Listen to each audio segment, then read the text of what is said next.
We're live streaming. All right. Welcome to Torah for today, December 5th, 2024, with our colorful cast of characters here. We're ready to study Torah, but before we do that, we're going to share blessings. Let's do our blessing for Torah study together. Baruch Baruch Adonai atah Adonai Eloheinu melech haolam asher asher tzivanu kishanu mitzvotav mitzvotav v'tzivanu banu la'asok b'divrei divrei Torah. Amen. All right.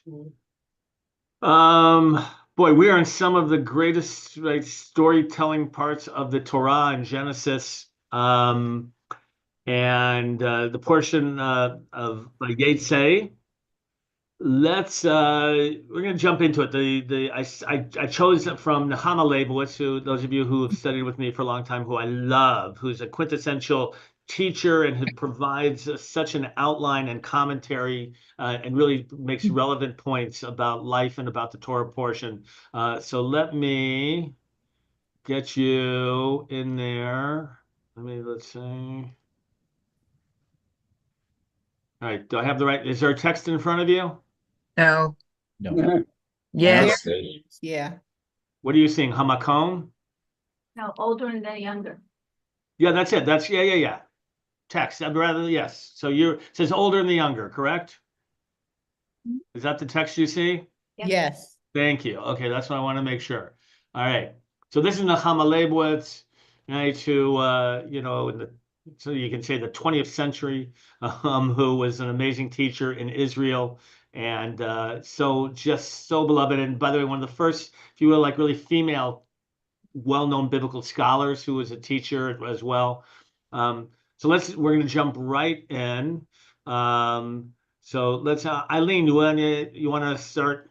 I could, but it's too small. Is it too small for everybody?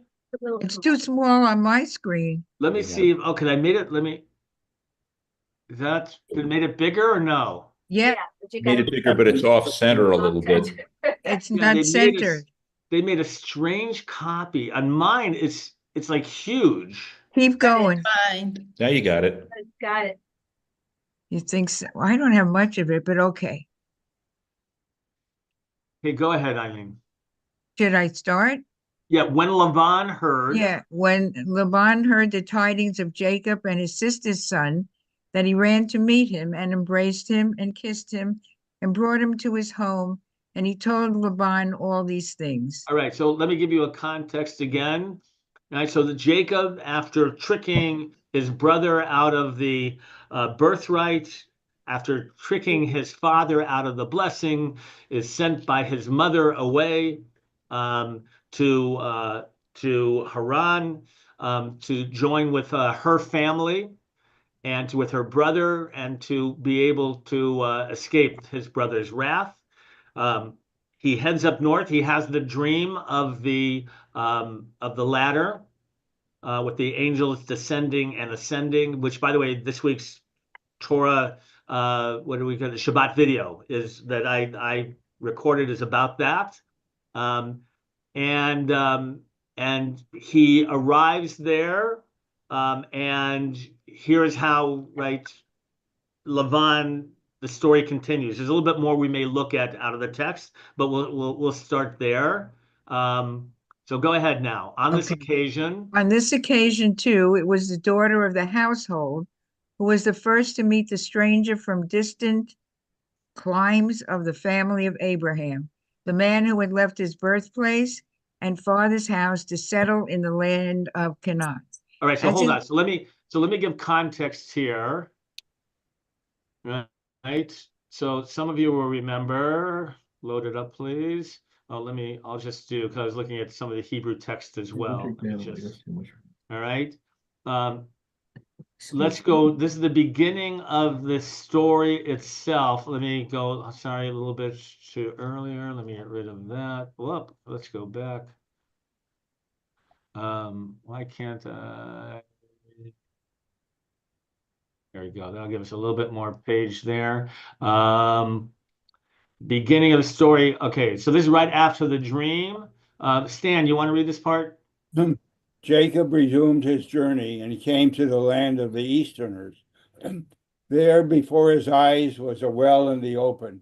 3 flocks of sheep were lying there beside it, for the flocks were watered from that well. The stone on the mouth of the well was large.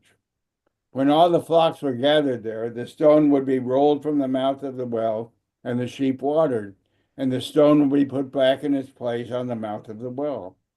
Jacob said to him, "My friends, where are you from?" And they said, "We are from Haran." Call from wireless caller. Go ahead. Okay. He said to them, He said to them, "Do you know Laban of his son of Nahor?" And they said, "Yes, we do." He continued, "Is he well?" They answered, "Yes, he is. And there is his daughter Rachel coming with the flock." He said, "It is still broad daylight, too early to round up the animals. Water the flock and take them to the pasture." But they said, "We cannot until all the flocks are rounded up. Then the stone is rolled off the mouth of the well, and we water the sheep." While he was still speaking with them, Rachel came with her father's flock, for she was its shepherd. And when Jacob saw Rachel, the daughter of his uncle Laban, and flock of his uncle Laban, Jacob went up and rolled the stone off the mouth of the well and watered the flock of his uncle Laban. Then Jacob kissed Rachel and broke into tears.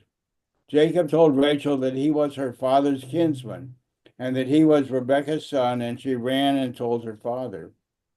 On hearing the news of his sister's son Jacob, Laban ran to greet him. He embraced him and kissed him and took him into his house. He told Laban all that had happened.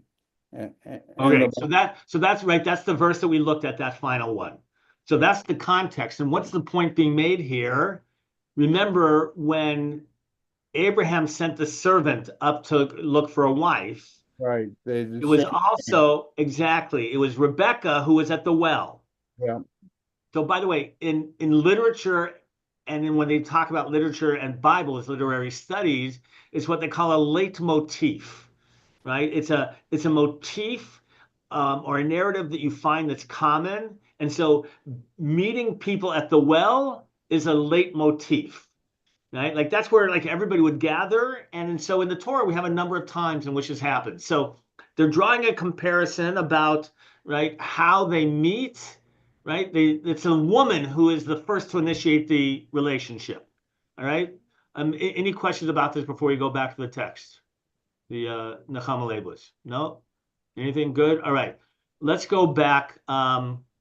So Eileen, why don't you pick up Reason? this time, however, Wait a minute. right? I think is that where we The Start first here. line that I have, it says on this occasion too. yeah, you read that. Okay. Oh, Okay. okay. Why don't you As start it- again from there? That's fine. On this occasion too, it was the daughter of the household who was the first to meet the stranger from distant climes of the family of Abraham, the man who had left his birthplace and father's house to settle in the land of Canaan. As in the case of the wooing of Rebekah, so Laban's daughter met the stranger at the well and ran home to tell the news and call her father to welcome him. This time, however, it was not the servant of that honored patriarch himself. Let us recall here what was written about Laban's reception of Eliezer a generation earlier. Right, the generation, right. They're talking about now. This is the story they're about to share. The story about Eliezer, the servant, who was met by Rebecca, But they said, I don't understand why it was a generation earlier. because now we're dealing with Jacob, and this is a story about his mother Rebecca. Okay. The damsel, By the way, the damsel here is Rebecca. okay. The damsel ran and told them of her mother's house these things. Rebecca had a brother whose name was Laban. Laban ran. Oh, that's her freezing, right? Mhm. Yeah. Oh, so I thought it was me freezing originally. No. Eileen, you frozen. I'm frozen. Yeah, you No. were. You were. Why don't you pick up, try again, the damsel ran. Let's see if we can keep you in there. I wonder why. The damsel ran and told them of her mother's house these things. Rebekah's name was Laban. Laban ran out to the man to the well. And it came to pass when he saw the nose ring And bracelets upon his sister's hand. said, that's all. All right, hold on. Is it her? Am I glitching as well? I think I'm glitching No. too. Na- I'm No. not. She is more. Okay. No, Eileen, it's you. So tell you what. We'll have someone else continue for now. It came to pass when he saw the nose ring and bracelets upon his sister's hand. Hold on. Now was I frozen that time? A little bit, but you have to move the text to the right. Correct. Yeah, I'm gonna do that right now. Hold on. All right. Okay. Let's have someone else read at this. Yeah. Who wants to continue? Steve, why don't you continue, please? And when he heard the words of Rebekah, oh, I can't read the rest of that His sentence. sister. His sister saying, Thus spake the man unto me, that he came unto the man, and behold, he stood by the camels at the well. And he said, Come in, thou blessed of the Lord. Why dost thou stand outside when I have made ready the house and room for the camels? All right. So now remember, this is Rebecca, right? This is when the servant came. It's Eliezer the servant who is greeted by Lavan, and Lavan's about to give his sister away. Actually, Lavan's the uncle, the father, in marriage to Isaac. Okay, keep going, Steve. We see clearly how the enthusiastic welcome given to the stranger was excited by the sight of the glittering ornaments, and how the words of greeting, Come in, thou blessed of the Lord, were aroused by the sight of the man standing by the camels of his master, laden with all the good things of his master. Since we have no grounds for thinking that the host had in any way changed his character since that time, our sages similarly suspected the genuineness of the warm welcome that he this time extended to Jacob. All right. So remember, so the idea here is that when Laban went out and saw Eliezer, and by the way, what did Eliezer give to Rebecca as soon as he met her as a gift? Bracelets, right? Remember, gold, right? A bracelet and a nose ring, Nose ring. right? It was gold. And so Lavan saw, oh my gosh, look at the wealth that they gave her, and look at the camels that the servant came. If it's the actual patriarch, if this is the son, right, or the grandson of Abraham, like, oh my gosh, what wealth he must have, right? So, right, Steve, they're showing like this is Lavan's character, okay, and that's why he welcomed him, because he was bringing family money. All right, so go ahead, Steve. And he ran to meet, to meet him. He imagined that he was laden with wealth, since the servant of that same household had arrived there with 10 laden camels. So that's Rashi. Rashi. Right, Rashi, the commentator, is saying that's why he ran out to him. He thought he was bringing money. All right. Similarly, doubt is cast on the sincerity of his embracing and kissing. And embraced him. When he saw nothing with him, he said, Peradventure he hath brought gold pieces, and they are in his bosom. And kissed him, he said, Peradventure he hath brought pearls, and they are in his mouth. right. So, Steve, why is he giving him that close hug and like kissing him? He was, has he hidden any wealth on him? Saw all the guilt. Okay. Exactly. Right. So again, the rabbis want to portray this as the image of Lavan. So, tell you what, we'll share the wealth here a little bit. Linda, do you want to continue reading? Sure. Yeah. As soon as he realized, however, that it was a poor relation who was standing in front of him, destitute, as indeed Jacob testifies regarding himself 20 years later, for I passed over this Jordan with my staff. He took him disappointedly Hold on, yeah. Into.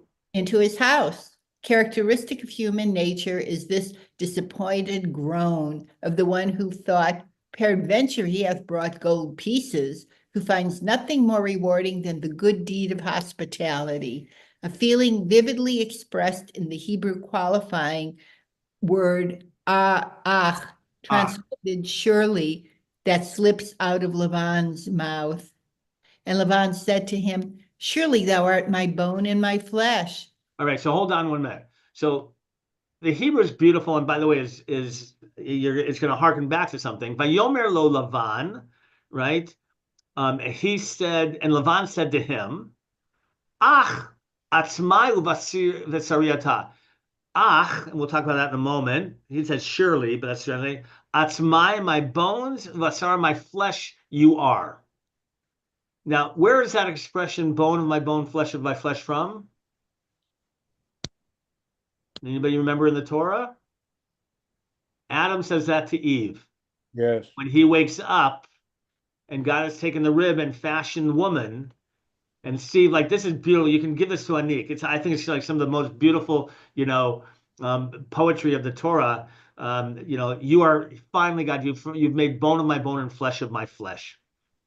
But the important part here is the word ach in Hebrew by the rabbis is often used as a limitation, right? It somehow is casting a limitation on the situation, on the relationship, or something. So a qualification. So go ahead, Linda, read the next section.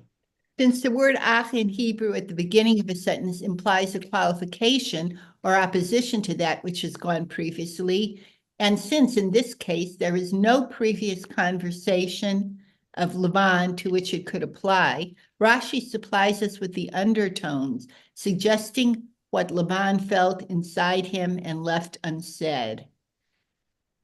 Surely thou art my bone and flesh. I don't really have to take you in since you are destitute. However, out of kinship, I shall look after you for a month. And so he did. But even this was not for nothing, since he pastured Laban's flock. All right, so hold on for a moment. All right. So everybody understand, Lavan isn't thrilled that this family member has come with him without money.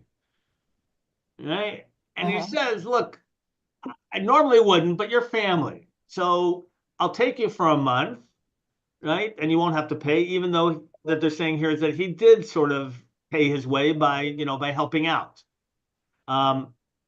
So here, though, like the whole question, Eileen, you should be asking, right? What does he mean? Like he wouldn't pay them for 1 month? Is that in the Torah or not? Isn't this somebody deduced is what happened? Okay, but right. So here they're going to actually give you the text now that's going to help us understand that part. Linda, just read a little bit more. And Laban said to Jacob, just because thou art No, sorry. Should it be asked? Yeah. Should it be asked how Rashi deduces from the context that Jacob was not even Laban's guest for 1 month, but had to pay for it? The next verse provides the answer. And Laban said unto Jacob, just because thou art my brother, shouldst thou therefore work for me for naught? Tell me, what shall thy wages be?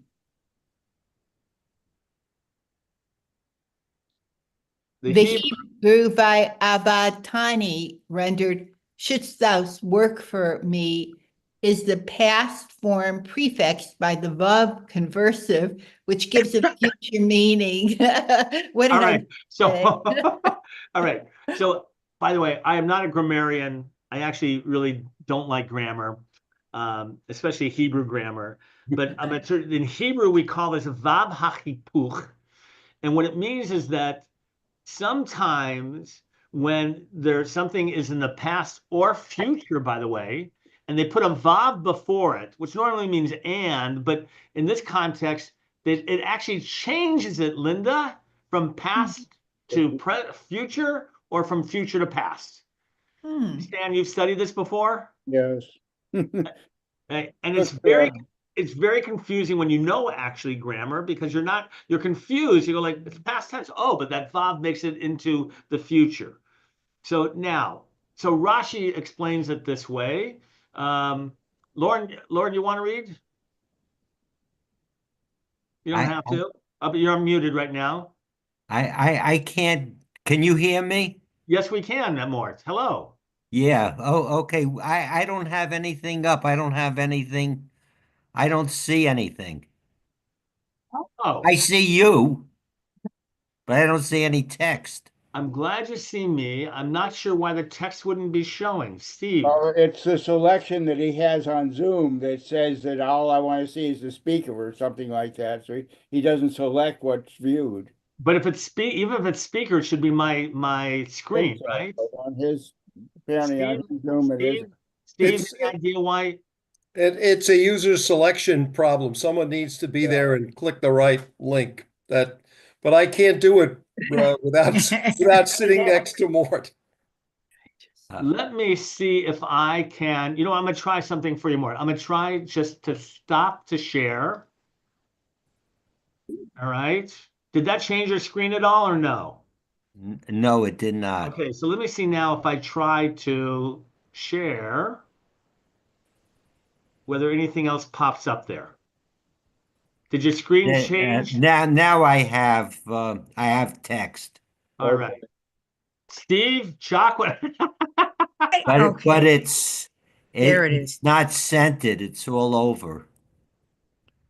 Yeah, I would suggest perhaps you go on to someone else because this is all Crooked. askew on my screen. What? It's all to the side and yeah. But it's okay, Mort. Yeah. Because I enlarged it so it's not centered, but we're reading. So Right. I'm calling on Lauren is going to read if she can, and Yeah. then Mort, you'll hopefully be able to follow along. So the Hebrew Avatani rendered, shouldst thou work for me, is the past form prefixed by the Vav conversive, which gives it a future meaning. Rashi thus explains, just because you are my brother, should you work for me, nothing. Okay. So it's trying to explain that, right? Should you work for nothing? Rashi continues. Rashi continues, it means the same as the ordinary future. You should work for me. Every verb is the past prefix by a vav, changes it into a future meaning. Right. So the point here is it's not about the past work for the month. What he's saying is after a month, he says to him, you should work for me. And so they're saying that that's where, Eileen, they're getting the proof that for 1 month he didn't charge him. All right. So I don't want to do too much. This is not the main point here, but it's interesting that you're learning a little bit of grammar and how Torah works in terms of translation and understanding there. Hershenson, go ahead, continue. Hershenson has aptly expressed for us the astonishment which Rashi's observation has evoked. How many examples of Vav conversives abound from, and he said, let there be light, till we reach our verse. Did Rashi have to wait all this time before explaining the principle of Vav conversive? Right. So like conversive means like switching, right? It switches from past to future, future to past. And so there's examples of this Vav earlier on, even from the very beginning, let there be light. Why didn't he raise it then? By the way, we could have skipped this part, but I'm just showing you rabbinic process. Go ahead, continue, Lauren. Anyone acquainted with Rashi's method knows that he only explains a routine grammatical point when the word is ambiguous and may give rise to misunderstanding.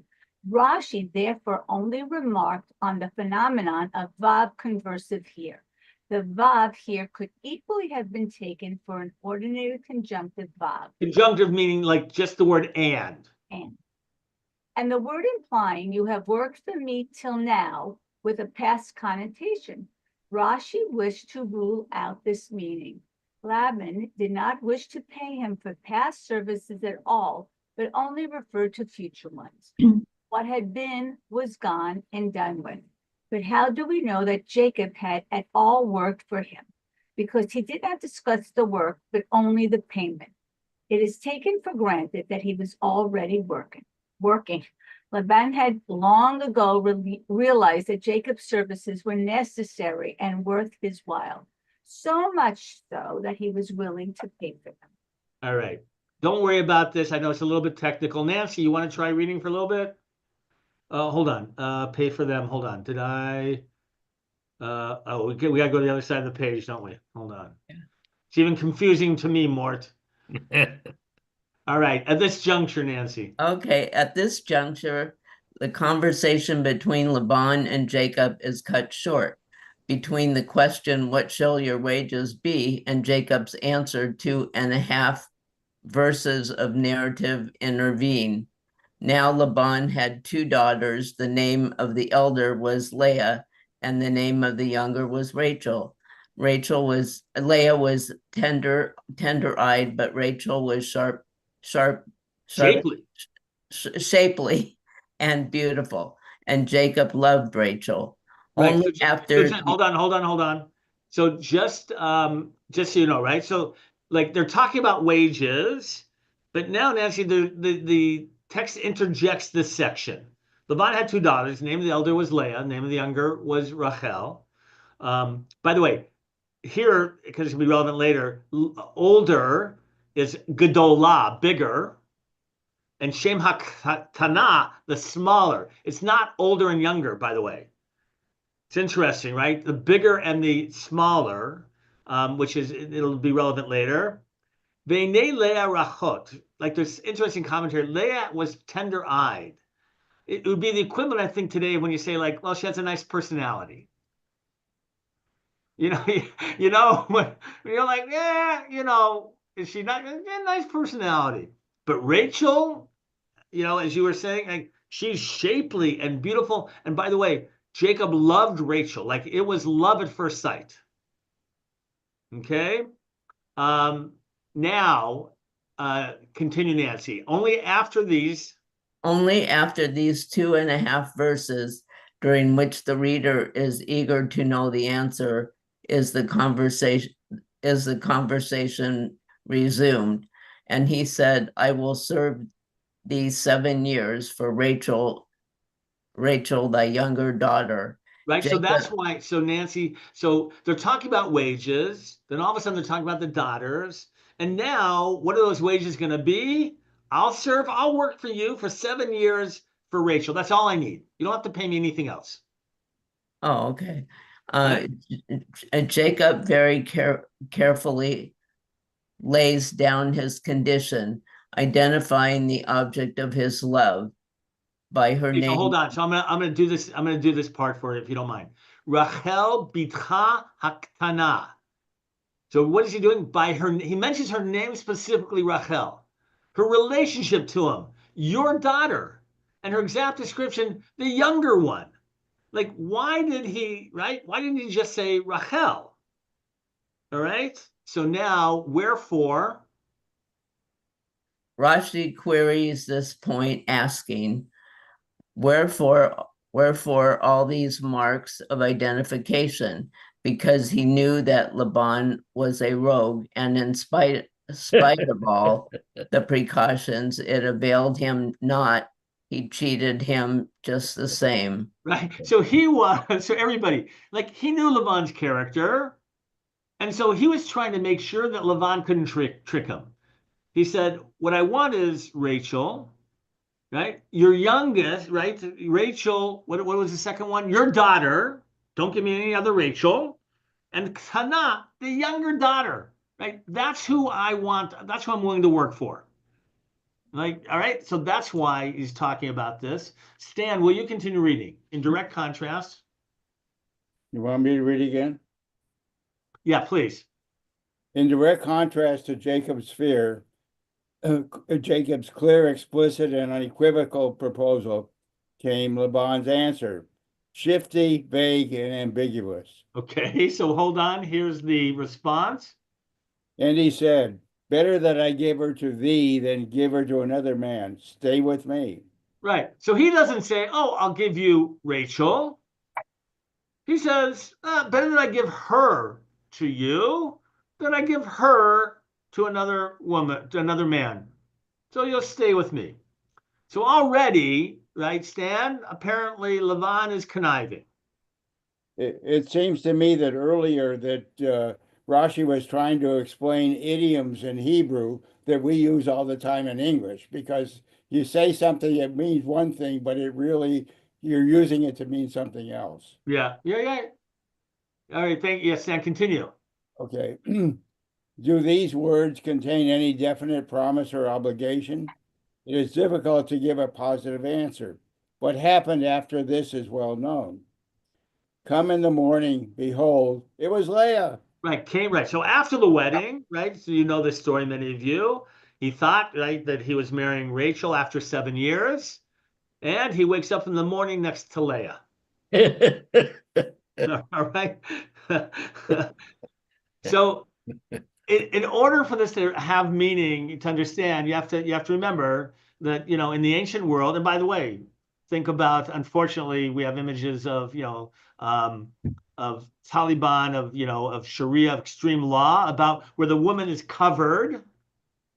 And by the way, it's interesting. The only thing that you can really see, what's the only thing that you can really see of a woman? The eyes. The The eyes. eyes. So it's interesting, by the way, and we won't talk about it too much, but it could be a whole discussion.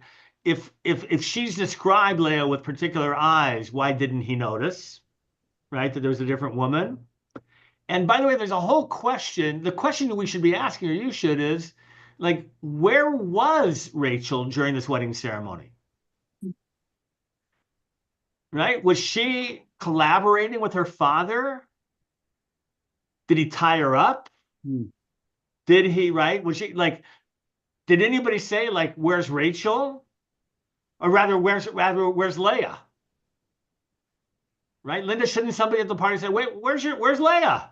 Yeah. Now, I don't see her here. And then remember, right, when they would go in, they wouldn't have the party, they'd go and they'd consummate as well. So went into a dark tent, Mort.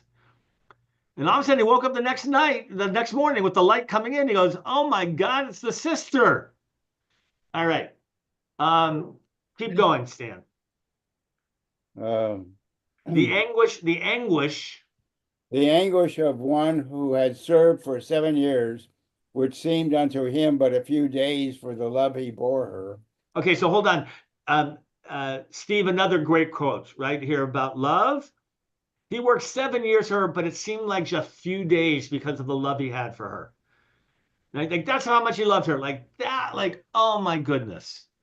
So that tells you the strength of his love. Go ahead, Stan.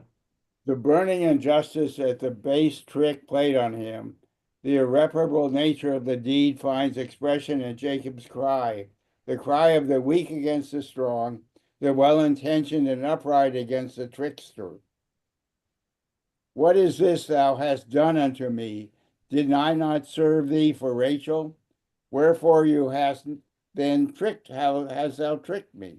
Right. So this is like, he's obviously very upset. He loved Rachel. He worked 7 years expecting to get her. All right. Listen, Rob, would you like to read? Yes, our sages whose interpretations we have followed until now and who have seemed to take the side of Jacob against Laban, giving the latter no benefit of the doubt, detect the workings of strict justice, which is no respecter of persons in what had befallen Jacob. All right. So what is the justice? Go ahead. All that night she, Leah, acted the part of Rachel. As soon as he rose in the morning, behold, it was Leah. He said to her, Daughter of the deceiver, wherefore hast thou tricked me? Said she to him, And thou, why didst thou deceive thy father? When he said to thee, Art thou my very son Esau? Thou didst say to him, I am Esau thy firstborn. Yet thou sayest, Wherefore hast thou tricked me? And thy father did not say of thee, Thy brother came with trickery. So, right. So, Rob, what is she saying? Right. Saying you tricked your father, and you're accusing me of tricking you. You know, this is karma here. Exactly. Like, how is this like, right? This is how you did it. Yeah. Okay. Yes, Stan, you were going to say something? Stan, did you ever? Okay.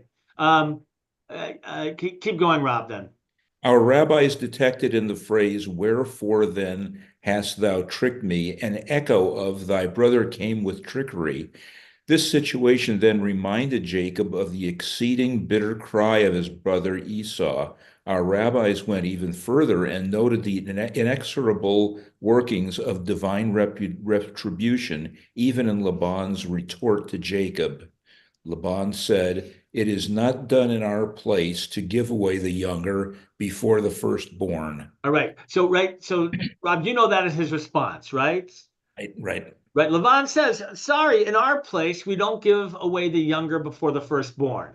Now, but you're gonna in the commentary you're gonna read now, Rob, you're gonna understand the idea about this comment they're gonna suggest is actually a reminder to Jacob of what he did to his father. All right. So go ahead.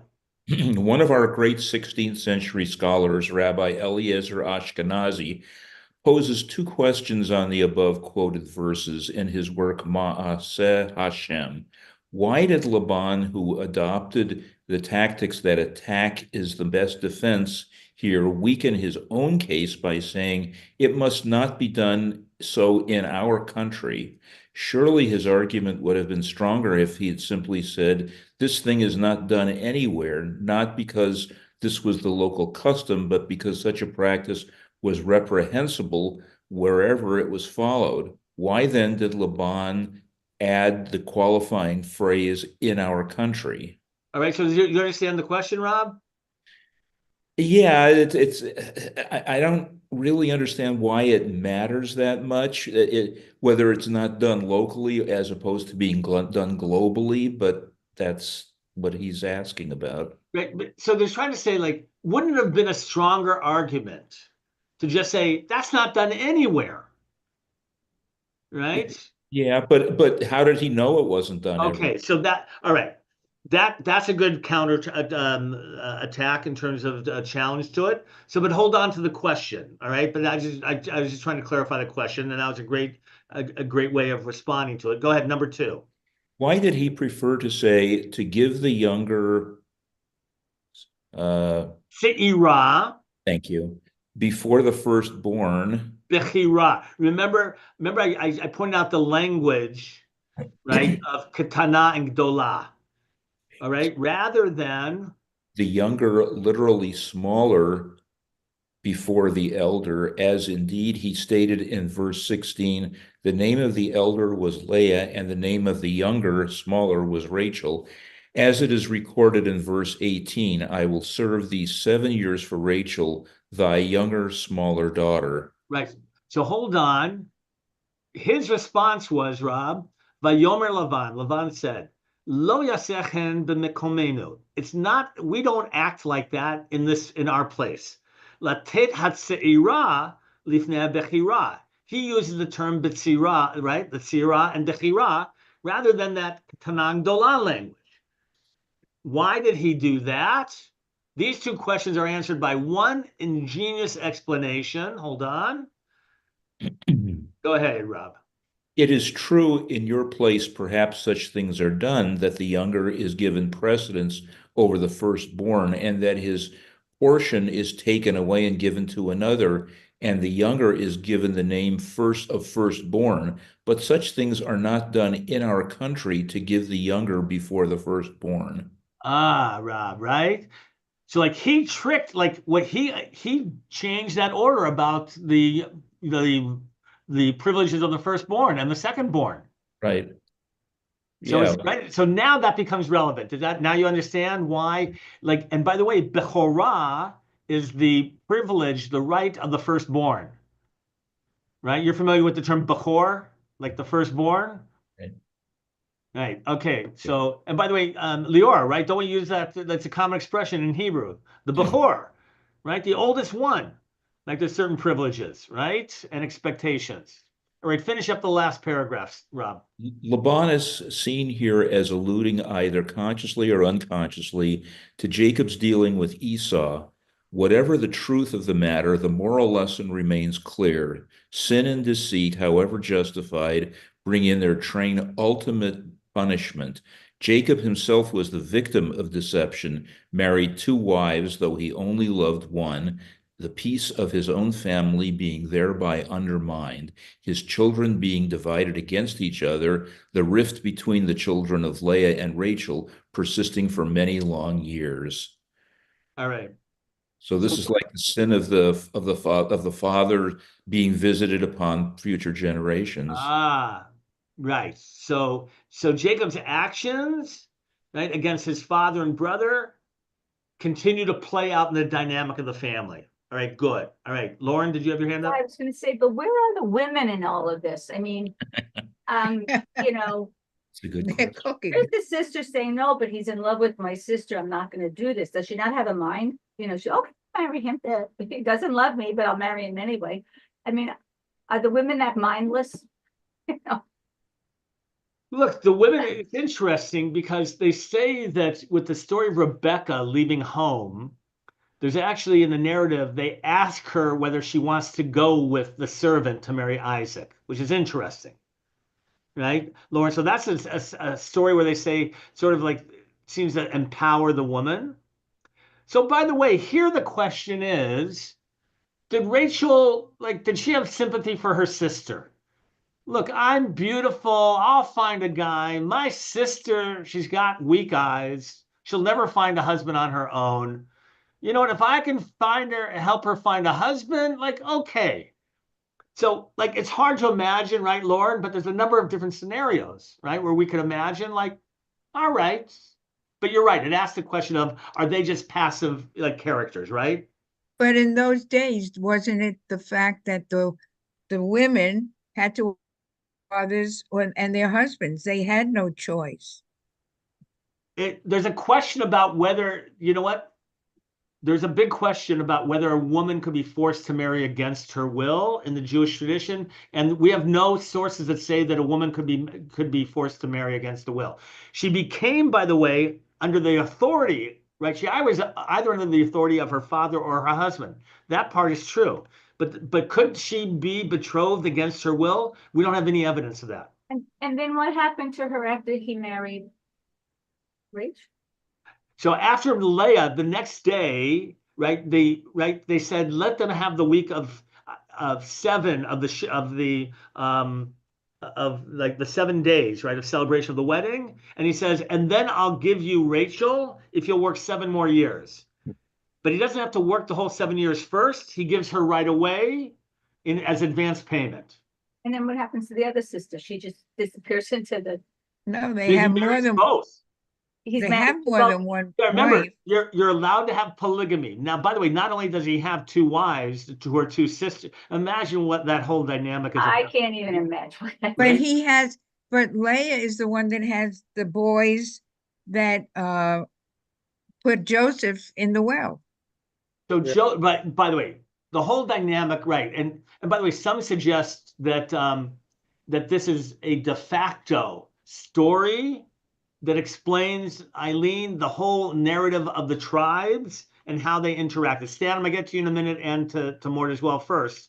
But I want you to understand that yes, the Torah wants to portray, by the way, Leah always seems to get the reward in the sense that she had half of the 12 tribes, right? She had 6 of the, and plus Dinah. The other, Rachel, and then the other 2 concubines, each only had 2 sons each. So there is a sense of trying to acknowledge, Lauren, the value of Leah in general. And it's fascinating if we look at the narratives of as Eileen suggested, of what happens between the sibling rivalry of the different mothers, right? The children. Rivalry, holy moly. Yeah. All right, let's go to Mort.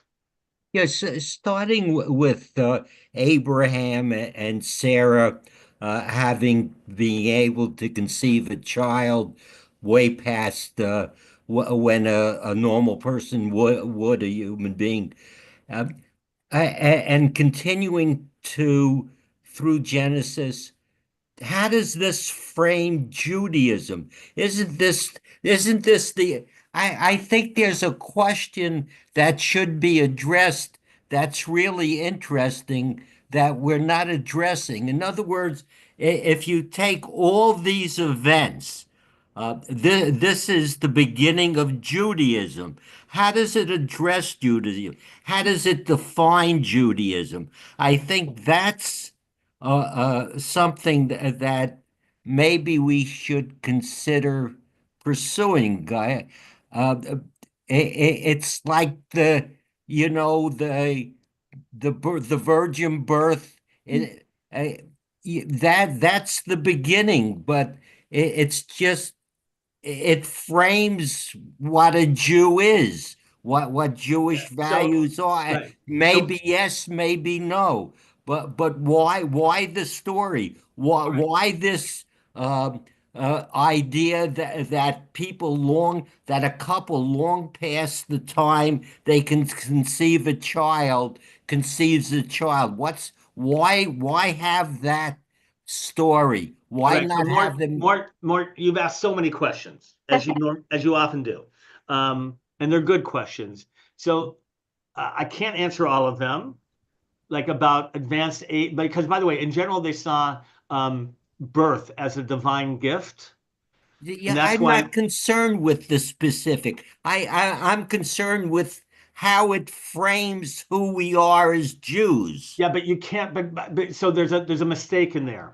The mistake is that that was not the original intention of the Torah to explain Judaism. Okay. Right? The original intention of the Torah is to explain how the Israelites evolved and developed, and it's an ideology, not an ideology, but an ideology which explains the origins of the tribes and how those were structured.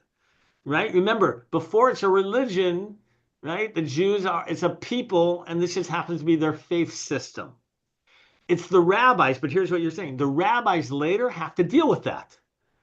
And so the rabbis, that's why they disagree. Some will try and whitewash the patriarchs, right? You know that, right? Try and make their sins not so sinful.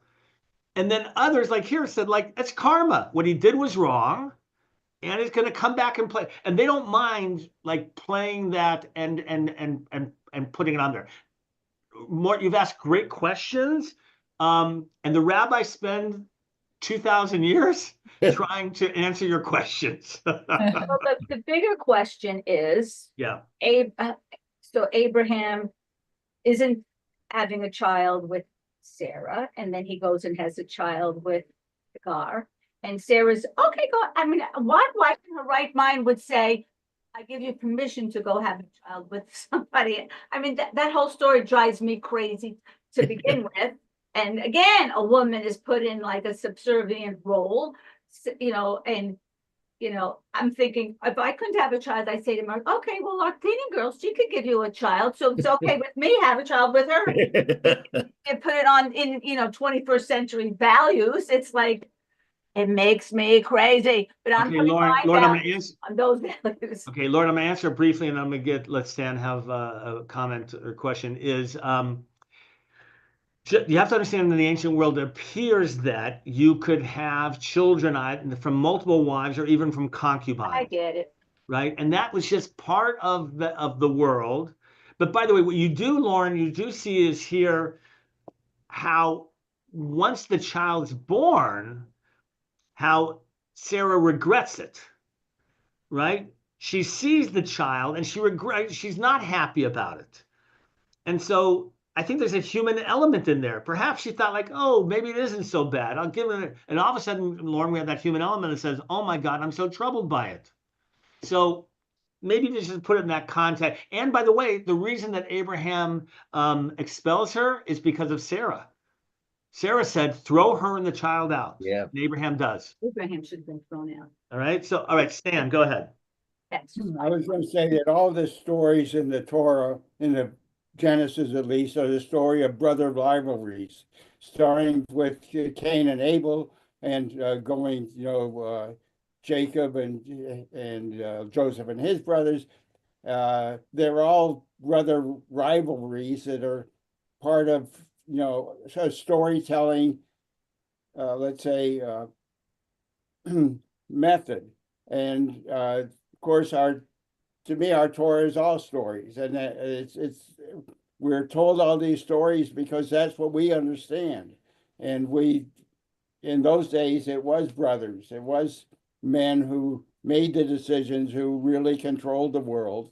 So we had a bunch of brothers that have all these terrible troubles, and it's generation after generation, and that's how we have to interpret it. And we're right in saying, what does it teach us? That's the real question. Thank you. Nothing. That's what and that's what and Mort was trying to get at as well. Anita. I have a question that no one's been able to answer, and that is, when we cite our mothers, we always cite Rachel, Rebecca, and then Leah. And Leah was married first. So why should we be reciting it as though Leah was last? Leah should be the third one. Shouldn't be that. Yeah, it's a great question. I think I asked my father and he didn't answer it either. I think it's because of Benjamin. It's right. She gives birth to who? Joseph and Benjamin, right? Right. So if you understand that Joseph and then Menashe and Ephraim, right, that they are the primary ones in that Abrahamic covenant, that then you understand that she has a higher place in it. Although, by the way, she gave birth to Reuben, Shimon, and Levi, right, who were the most important of the tribes. Although Judah, really, who's born later and was not born to Rachel, becomes the most. So there's no perfection to it, Anita. But I have a feeling because for me, I've always said it's the Joseph narrative, right? She gave birth to Joseph. He's really seen as the next, even though he's not officially, a patriarch. Yeah. That's my answer. Whether Okay. So look, how are we going to put closure to this? And Stan, it's a little bit about what you were talking about. Is it like, how do we understand this story? And it's so multifaceted, right? It's so complex about, we want to have sympathy for Jacob, right? He's tricked, but then when we understand the context, he's actually like, he's the one that might have just sort of played this out, right? He was a person who would trick.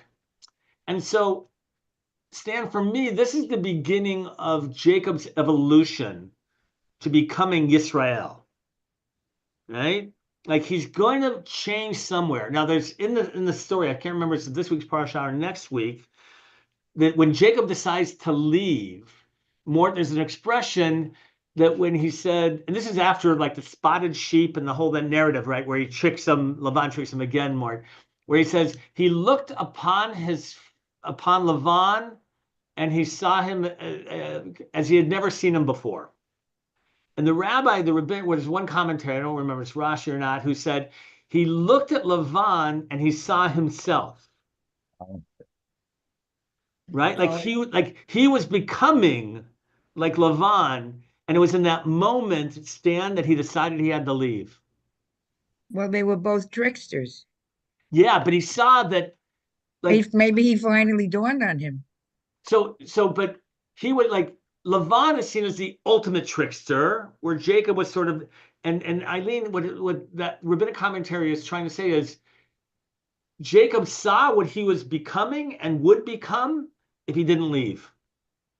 Right? He would become as bad as Laban. He's not as bad yet. Right, Mort, it's a beautiful understanding, the beginning of of self-awareness. That's not the person I want to become. I see what my life has been about, trying to trick and untrick, and going forward. Anita, let me give you the last question or comment. I think speaking to what Mort was bringing forward, I think what our religion is saying is that all humans have their faults and their good, the good and the bad is wrapped in everybody, and which gives us hope as a people that even though we're not perfect, we're not expected to be perfect. Sure. And so I kind of think that that's part of I our like reading that. today, is to show that imperfection is okay as long as you're striving for something. That's That's very a nice. beautiful conclusion. More like that, which makes me very happy. And I think as well, Mort, right? I think, because I've always said this, I think the Torah, and especially the book of Genesis, is much more concerned about the question of what is human nature than what does it mean to be an Israelite, Yeah. right? They And all so, live together. right, it's really about human nature, and Anita, I appreciate you bringing us back to that. But Mort, you ask, I love the question for all of us to consider, like, what is the purpose of the Torah, right? What is its direction? What is the narrative? What is it about? And what should we take from it today, Mort? I like when you always keep us there. Anyway, everybody, it's a pleasure to see you. Always want to wish you Shabbat Shalom. I'll see some of you around. And There's a just boutique at HAMAKOM this weekend. Anyone wanted to? all right, some of you I'll see around HAMAKOM. We have lots going on, including a Hanukkah boutique if you want to come by. Mm. All right, everybody, take care. Shabbat Take shalom. care.